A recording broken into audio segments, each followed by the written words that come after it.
Bismillahirrahmanirrahim. Assalamualaikum warahmatullahi wabarakatuh. Waalaikumsalam. Pemirsa mimbar dosen Fakultas Adab dan Kemanusiaan Universitas Surabaya.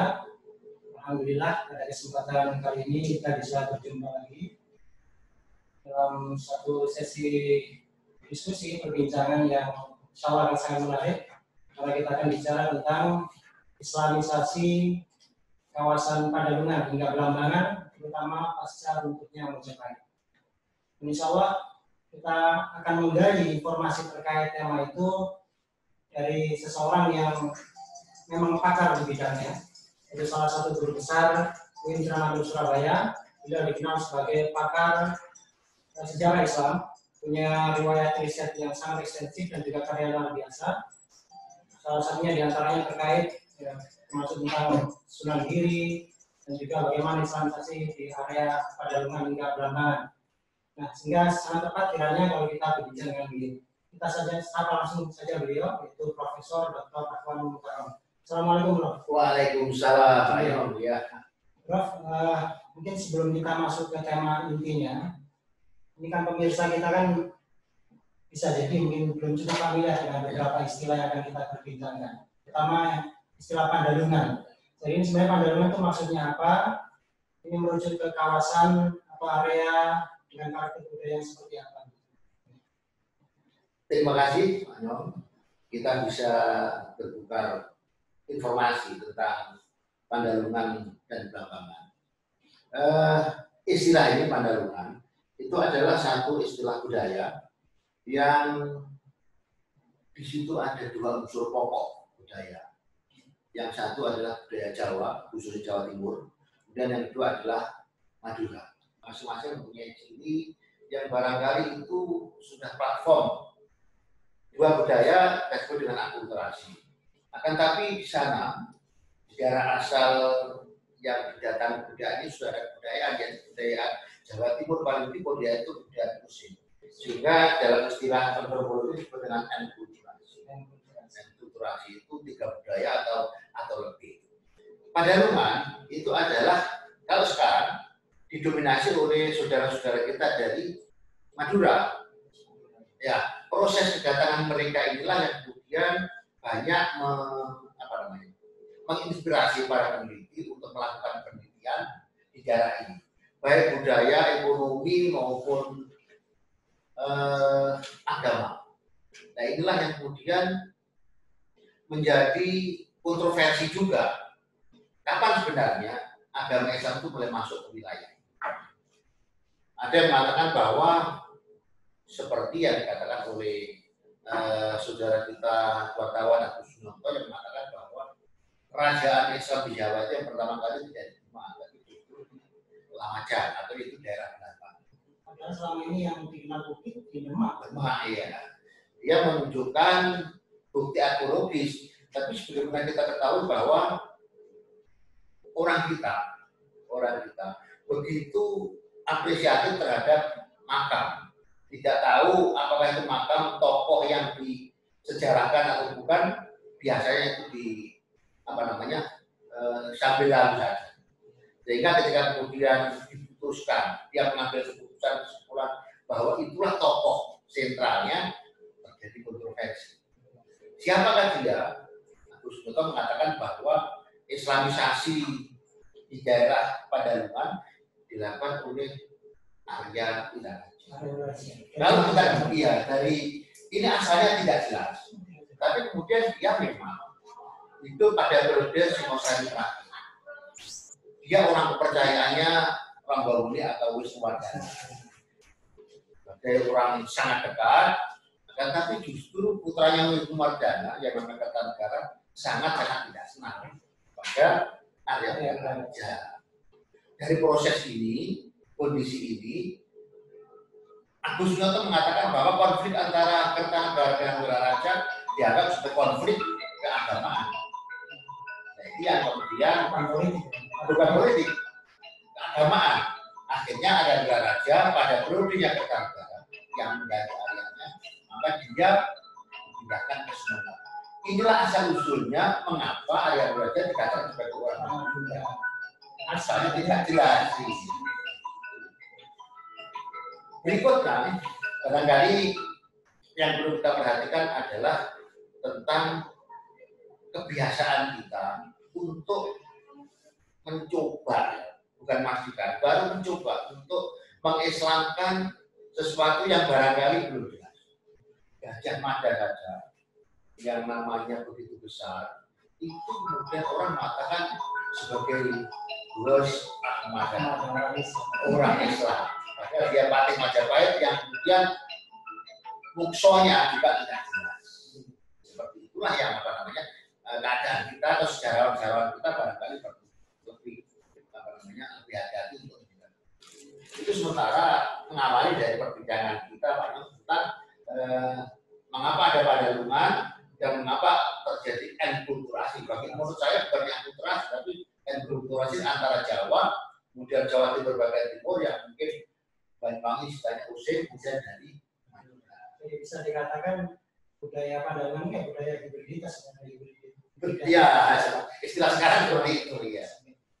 Ya, Prof. Sekarang kita mungkin akan sedikit menuju ke topik utama yang kita bahas tadi. Menarik sekali tadi disampaikan ada salah satu tokoh penting ya, mungkin juga tokoh politik sebenarnya di Majapahit, dan dari Wiraraja yang mempunyai semacam konflik sehingga kemudian dia soalnya ditugaskan ke Madura, tapi juga punya peran utama dalam proses Islamisasi di wilayah Padalungan. Tapi kami juga dengar, ini ada informasi bahwa ternyata Sunan Giri itu juga berasal dari wilayah Padalungan ini, atau mungkin lebih tepatnya Belambangan. Informasinya seperti apa? Terima kasih banyak. Kita selama ini mendapatkan informasi tentang Sunan Giri itu ya dari berita-berita tradisional. Dan hal ini Bapak Gresik atau tempat Giri. Yang mestinya kalau kita konsisten dengan sejarah, ya harus ada barangkali peninggalan-peninggalan arkeologis terus. Tapi ini tidak pernah ada. Jadi yang selama ini adalah hanya dari tempat itu saja. Itulah sebabnya mengapa saya kemudian agak menyaksikan dan akan merevisi pendapat saya ini bahwa Sunan Giri itu lahir di sana, anaknya Raja Belambangan yang bernama Minak Sembuyu punya anak Dewi Sekardadu, Dewi Sekardadu punya anak Sunan Giri. Nah, kalau kemudian kita tarik keberadaan Belambangan ini memang sejak awal itu terjadi konflik dengan Majapahit. Majapahit Barat berada di Mojokerto, Majapahit Timur atau Belambangan ini yang pusat pemerintahan berpindah-pindah. Sekarang Minak Sembuyu, kakeknya Sunan Giri itu dari mana? Saya tidak menemukan dari Babat Belambangan bahwa ada raja yang bernama Minak Sembuyu. Itu yang kemudian saya menjadi ragu. Saya belum memberikan keputusan yang final bahwa pendapat saya itu salah, belum. Tapi barangkali ya tambahan bukti. Ada tambahan bukti untuk menetapkan bahwa Sunan Giri memang dari sana. Memang kita ini mempunyai tradisi sejarah itu biasanya dari Babat. Dan dulu Babat itu dianggap sebagai sejarah, padahal kalau kita kembalikan kepada ilmu sejarah, ya Babat itu hanya sebagai sumber tambahan saja.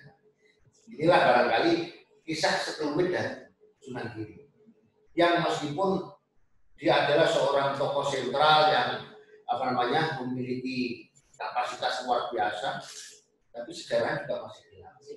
Kita ini belum mempunyai tradisi historis pada waktu itu.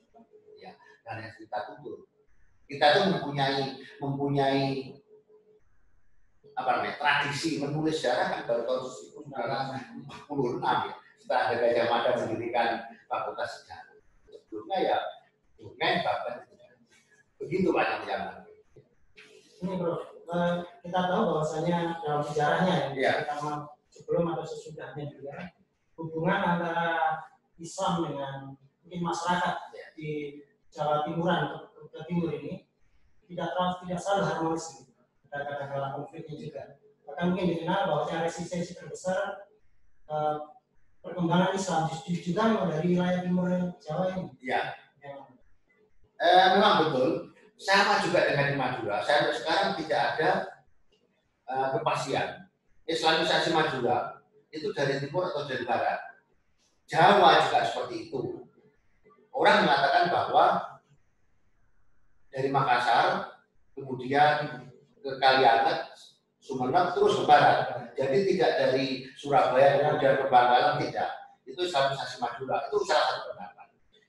Demikian juga di Jawa Timur. Di Jawa Timur. Karena kekuasaan Hindu di Majapahit sangat kuat, maka yang dilakukan Islamisasi oleh para dai itu dari timur. Kalau kemudian itu benar, maka sejarah Sunan Giri juga menjadi agak jelas. Bisa dari sana, ya, anaknya apa namanya, Minak Sembuyu. Tentang Minak Sembuyu, Profesor Hamulyono, profesor ini memang profesor khusus Majapahit ya, sama dengan Pak Mati Amin. Pernah mengidentifikasi siapa sih yang namanya kerajaan timur yang berkuasa.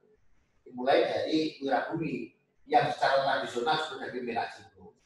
Nah, Minak Jimbo ini menurut identifikasi Sang Mulyono memang urut dari putranya Hayam Wuruk. Nah, sekarang sampai kepada Minak Jimbo atau Wirabumi, Hayam Wuruk, itu berhenti identifikasinya Slamet Riono. Kemudian saya meneruskan mengambil dari identifikasinya Profesor Hasanuddin Simon, guru besar dari Yogyakarta, dari UGM, yang dia mengidentifikasi sampai lahirnya Sunan Giri itu. Jadi tidak dari Slamet Riono kemudian langsung terus sampai dari Hayam Wuruk sampai Sunan Giri, tidak, tapi dari Wirabumi atau Hayam Wuruk sampai ke Sunan Giri itu saya pakai identifikasinya Pak Hasanuddin Simon. Dari aspek historisnya seperti itu. Dan terang yang bisa dijelaskan juga faktor-faktor yang menyebabkan semacam resistensi Islam dan Muslim masuk sehingga butuh waktu yang sangat panjang sehingga wilayah ini bisa menjadi wilayah Muslim. Apa kira-kira? Memang daerah ini ada berhubungan dengan secara kultural juga, itu dengan kerajaan Buleleng, Bali. Dan Bali pun juga menginginkan wilayah, karena wilayah timur Jawa Timur, wilayah timur dari Jawa Timur itu daerah-daerah subur. Sehingga dengan demikian secara ekonomis memang kerajaan Buleleng sendiri yang notabene Hindu itu juga menginginkan itu dianeksasi untuk masuk ke wilayah. Sementara itu Majapahit juga seperti itu. Munculnya Blambangan dengan budaya Pandai. Ini Blambangan. Itu kan dari imigrasi orang-orang Madura ke Jawa Timur. Sebagai kelanjutan dari imigrasi orang-orang Madura ke Mojokerto. Karena memang dulu janjinya Raden Wijaya yang mendirikan yang mendirikan Majapahit bersama dengan Arya Wiraraja. Kalau nanti berdiri kerajaan, maka akan berhadiah. Nah, dia itu ada di timur, wilayah subur ini. Nah, inilah yang sudah dihadiahkan kepada Arya Wiraraja. Daerah ini daerahnya Wira. Maka penguasa berikutnya adalah Wirabumi.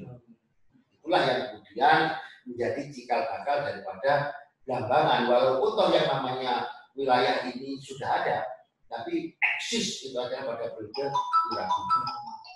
Prof, kalau misalnya ini kita lanjutkan lebih jauh, tadi beberapa faktor yang menjadi resistensi sehingga pergerakan Islam bisa mewarnai wilayah timur Jawa ini.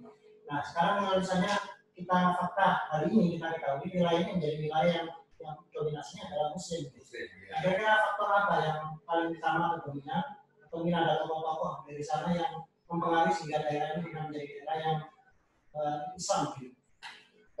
Kita harus tahu, Mas Nyong, ya, karena daerah ini basicnya sama dengan Majapahit Barat, yaitu Hindu. Itu bisa kita ketahui kehinduan kerajaan di Blambangan. Kerajaan Blambangan berpindah-pindah dari Panakukan, kemudian di Pejarakan, kemudian di Banyuwangi, kemudian di Lamajan, di Gangjuru, pindah-pindah seperti itu. Daerah ini adalah daerah yang subur dan kemudian menjadi incaran dari Buleleng maupun juga dari barat, dari Mataram.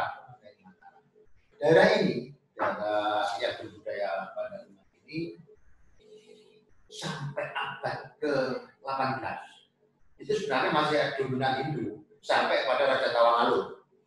Tawangalun itu sekarang namanya dipakai di timur sana, luar biasa.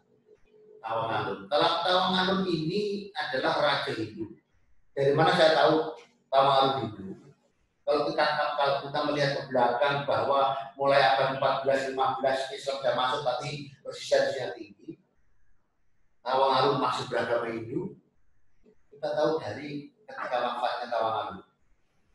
Tawangalun kedua wafat itu meninggalkan istri sebanyak 401 orang. Istrinya, ya. Berdasarkan informasi dari Bapak. Ya. Nah, 401 orang ini yang ikut sakti, yang ikut membakar diri itu hanya 273 orang. Yang lain tidak. Nah, ini saya tahu bahwa kalau itu Hindu masih sangat kuat sampai periode Tawangalun. Kemudian Islam memang tersendat-sendat, baru kemudian Islam itu agak lancar proses Islamisasinya setelah ada aneksasi dari Mataram. Mataram ya. Ketika Sultan Agung kemudian Sunan Amangkurat, walaupun orang mengatakan bahwa Amangkurat itu mungkin sadis kepada Islam, tapi ketika melakukan penyerangan di sana juga membawa agama Islam ini misalnya. Dari periode itulah kemudian Islam itu menjadi kuat. Ditambah juga masyarakat di Padaliman yang berbudaya Madura dengan agak ya, para tokohnya para tokohnya dari Madura, khususnya Madura Timur ini yang sudah Muslim dan tradisi menghormati ulama atau menghormati pemimpin luar biasa, maka kemudian inilah yang menjadikan Islam di sana kuat sampai sekarang. Ini yang yang terjadi di daerah budaya Padaliman. Jadi kalau kita berbicara Blambangan, itu Blambangan sangat luas karena dari Banyuwangi, Pejarakan, ke Panarukan, kemudian ke Lamajan Tigang dulu. Tapi wilayah ini berangkatnya tetap dari area wilayah. Lanjut lagi, Prof. Tadi ada yang disampaikan bahwasanya peran Mataram sangat kuat dalam proses Islamisasi di wilayah Timur Jawa. Nah, kita sudah tahu bahwasanya tadi informasinya Sunan Giri punya garis nasab begitu ke Blambangan. Dan kita tahu bahwasanya Giri termasuk wilayah terakhir yang juga tunduk dalam kekuasaan Mataram. Ada informasi juga dari itu. Terima kasih, saya diingatkan juga. Mataram itu memang yang mengalahkan. Lagi-lagi berita dari Bapak Mataram atau Bapak Tanah Jambi. Pada waktu ketika Joko Tingkir, Raja Pajar, Raja Wijaya ini sowan ke Giri, ada wirayat istilahnya. Wirayat itu jongko ya, jongko. Bahwa nanti Giri ini juga akan dikalahkan oleh Kerajaan Mataram. Nah, ternyata betul.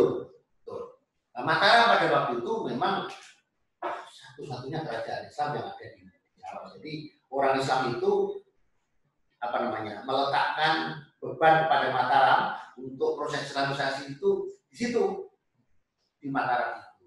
Itulah kemudian Mataram membuat negara kecil di Pasuruan. Yang sampai sekarang saya juga tidak tahu di mana letak kerajaan Islam Pasuruan.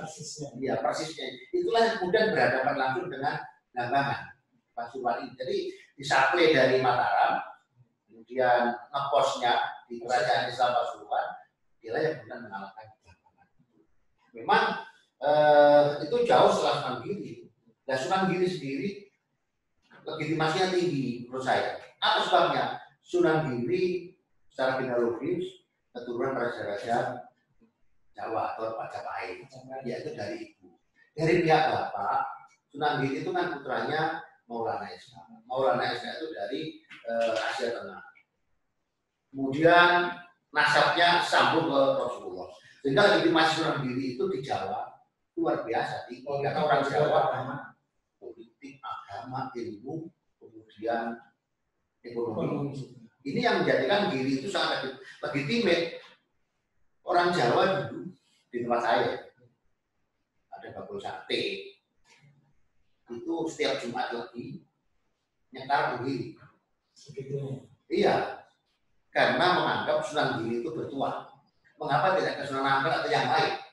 Karena Sunan Giri itu memang legitimasinya tinggi dari aspek ekonomi, dia memang penguasa pelabuhan, dan itu adalah salah satu penyangga ekonomi kerajaan Majapahit. Iya, pelabuhan yang ramai. Surabaya belum ada, yang ada baru Tuban. Dan ilmu sampai sekarang sudah terbukti kalau itu tempat kegiatan intelektual karena banyak naskah-naskah. Jadi legitimasinya tinggi sekali. Makanya barangkali sekarang kita harus lebih rasional untuk mengatakan Sunan Giri itu sebagai orang yang lebih tinggi. Itulah Sunan Giri yang kita sampai hari ini percaya bahwa Sunan Giri itu lahirnya di Belambangan. Kita lanjut ke tadi, ada salah satu tokoh yang saya masih tertarik untuk lebih memahami yang kalian dijawab. Karena sosok Wiraraja, karena tadi Wira sampaikan bahwasanya ini termasuk salah satu tokoh yang punya kontribusi besar sehingga wilayah Timur Jawa ini menjadi Islam. Bisa diulas lebih jauh, beliau atau perkataan beliau. Terima kasih. Yang pertama yang saya sampaikan masih gelapnya dari mana sebenarnya tokoh kita ini, tokoh Adi Wiraraja ini. Tapi yang jelas dia sudah eksis pada periode Rambamuni atau Wisnuwardana, yaitu bapaknya Kertanegara di Singasari. Ketika Singasari diserang oleh Kediri, Kediri itu pada waktu itu ada adiknya Kertanegara, jadi ipar, karena berebut kerajaan, dan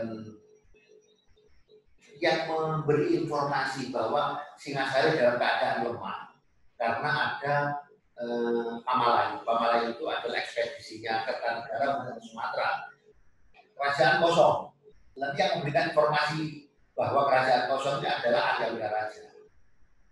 Arya Wiraraja mengapa? Sakit hati karena dipindahkan ke Sumatera.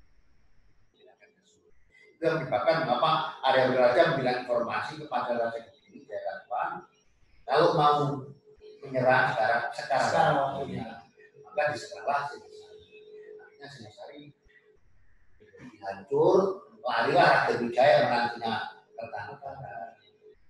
Dia sudah susah payah, akhirnya larinya ke Sumatera. Dia ke Sumatera, ke Wiraraja, karena dia kenal, karena Wiraraja pernah di pusat kerajaan Singasari. Akhirnya dia dibantu di di sana di maju sebagainya. Dan kemudian Raden Wijaya menjanjikan kepada Arya Wiraraja, seandainya nanti saya bisa membuat kerajaan, maka akan saya bantu kerajaan kedua. Satu daerah untuk saya, satu daerah untuk Anda. Betul, karena berdirinya Majapahit itu atas dasar bantuan dari Arya Wiraraja. Arya Wiraraja kemudian diberi tanah di daerah timur, yaitu daerah Lampasan yang kemudian diberikan dari Arya Wiraraja. Arya Wiraraja punya anak namanya Ronggolawi. Ronggolawi itu menang menjadi Adipati. Kecewa Ronggolawi, mengapa? Karena dijadikan Patih Majapahit Nambi, bukan zamannya, bukan dia, bukan Ronggolawi. Artinya berutak Ronggolawinya. Akan tapi janjinya Raden Wijaya kepada Arya Wiraraja tetap. Jadi daerah timur ini menjadi sambungan, menjadi duri sampai akhir Majapahit. Karena ada rentetan peristiwa itu ya, bisa diikuti. Tapi faktanya sekarang sudah menjadi wilayah Muslim. Nah, ketika mendirikan kerajaan di timur, Arya Wiraraja ini dia mencari membawa penduduk dari Madura. Itulah yang kemudian banyak dikatakan oleh para sejarawan, walaupun juga kelihatannya masih sulit. Imigrasi Madura ke wilayah Jawa Timur bagian timur. Ayah, jadi Arya Wiraraja menguasai daerah itu tidak lama. Itu benar baru ke anak-anaknya. Salah satu di antaranya itu adalah Wirabumi. Keturunannya itu adalah Wirabumi. Disebut dengan Wirabumi karena bumi timur itu adalah miliknya Arya Wiraraja. Bumi itu dalam cerita rakyat disebut sebagai Wirabumi. Itu yang mudah diidentifikasi oleh Profesor Ramboyo. Ya Prof, ini tadi disampaikan bahwasanya memang wilayah Pandalungan ini wilayah yang hybrid ya. campuran lah antara Mataraman, ya, antara Jawa Timur, ya, Jawa dengan juga etnis Madura. Nah, ini saya memunculkan sebuah pertanyaan baru. Ada nggak kira-kira ini mempengaruhi karakter corak Islam lah antara wilayah Pandalungan atau Kudapan di timur dengan wilayah Mataraman, Islam di barat ini? Ya kalau spesifik sih barangkali terlalu berani mengatakan. Kita sekarang ini melihat Islam itu kan sudah ketika Islam sudah dilanda oleh tajdid pembaharuan. Sehingga ketika ada tajdid seperti ini melanda ke seluruh masyarakat, akhirnya masyarakat itu hampir sama. Akan tapi sebenarnya ada ciri-ciri yang bisa kita amati. Barangkali tingkat kepatuhan terhadap tokoh formal keagamaan di daerah-daerah Pandalungan itu lebih tebal. Orang-orang Islam yang ada di daerah Mataraman, yang memang daerahnya seperti daerah Kediri, Nganjuk, Blitar, dan sebagainya, ini adalah wilayah kerajaan Mataram dulu. Raja-raja, bupati-bupati yang ada di daerah-daerah ini memiliki kewajiban untuk proses islamisasi. Nah, proses islamisasi yang dilakukan juga membawa dari ide Mataram. Misalnya kita ambil contoh proses islamisasi yang dilakukan oleh para adipati yang itu notabene dari Mataram, misalnya kompleks pemerintahan. Jadi yang namanya agama itu tidak bisa dipisahkan dari negara. Alun-alun. Jadi tata letak alun-alun di sebelah utara ini adalah kekuasaan setelah dunia. Di baratnya masjid. Jadi di sebelah barat alun-alun itu pasti masjid. Pola yang pasti begitu ya. Dia pasti seperti itu. Kemudian di selatan itu adalah keramaian pasar. Di timur adalah tempatnya para bermotor, artinya apa namanya tahanan. Inilah jadi tata letak seperti ini itu dari Mataram.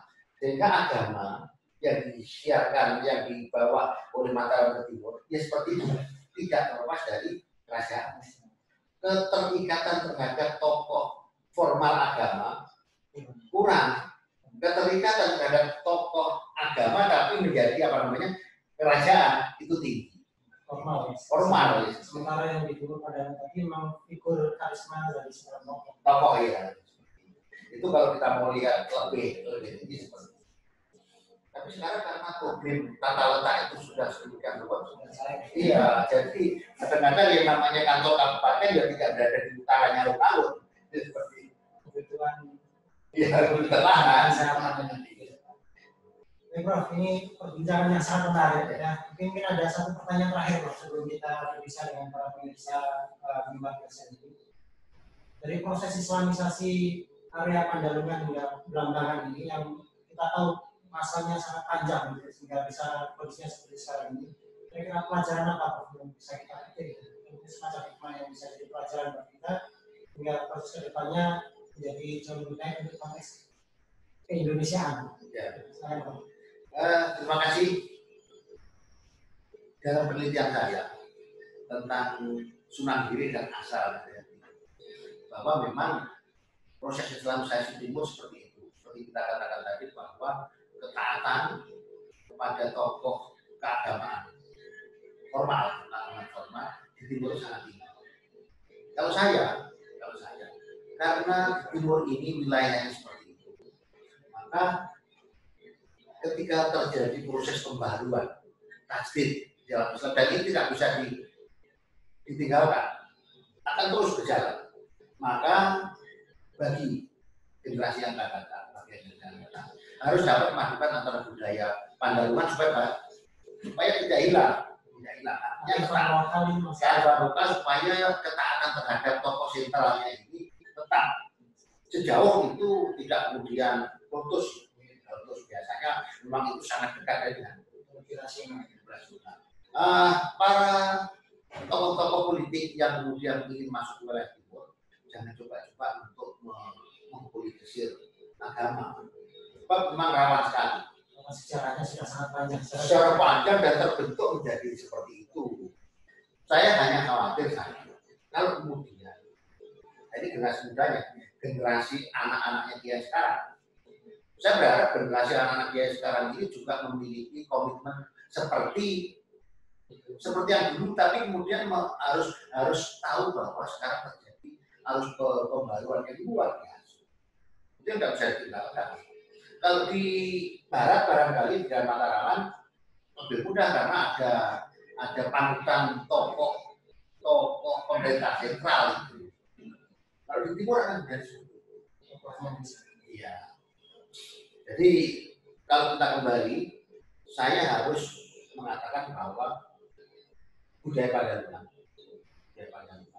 itu harus tetap dipertahankan dengan tetap mengakomodir kepentingan Islam. Islam harus bisa masuk ke wilayah budaya ini. Jarak budaya antara budaya Padalarang dan Jawa jangan sampai terpisah. Orang Jawa itu yang pantas di bahasa saya, yang pantas dia beragama Islam.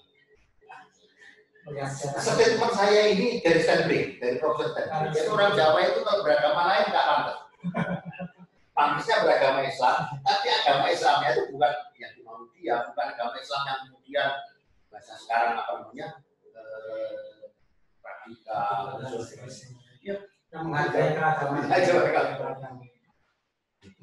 Baik, terima kasih Prof. Akhirnya kita sudah sampai di penghujung acara kita hari ini. Mudah-mudahan pemirsa juga mendapatkan banyak sekali informasi yang sangat berguna. Insya Allah kita akan bisa bertemu kembali di sesi-sesi lainnya dengan tema-tema yang tak kalah menarik dan juga dengan narasumber-narasumber yang luar biasa. Sekali lagi kita ucapkan terima kasih kepada Profesor Ahmad Mukarram atas ilmunya yang sudah dibagikan kepada kita. Dan kita bisa langsung patuh kepada beliau. Baik, kita tutup sesi kali ini dengan bacaan hamdalah. Assalamualaikum warahmatullahi wabarakatuh. Waalaikumsalam.